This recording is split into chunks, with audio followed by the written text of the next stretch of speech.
జగద్గురువులైన శ్రీమద్ ఆదిశంకర భగవత్పాదాచార్యుల వారు 12 శతమానాలకు పూర్వం కాలటిలో అవతరించి 32 ఏళ్ల వారి జీవితంలో ఎన్నో అతిమానుషమైన కార్యాలను వారు సాధించారు.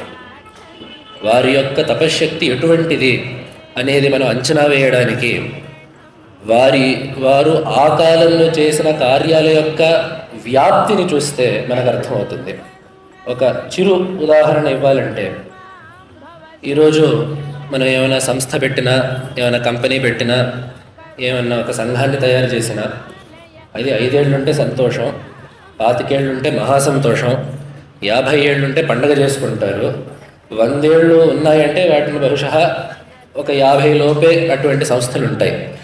వారు 12 శతమానాలకు పూర్వం పెట్టిన ఒక మఠం ఇప్పటికీ కూడా సజీవమైన పరంపరతో ఆస్తికులందరికీ కూడా రామరక్షయి ఉన్నదంటే వారు ఆ కాలంలో ఎటువంటి తపశ్శక్తితో ఆ పీఠస్థాపన చేశారో మనం ఊహించగలము.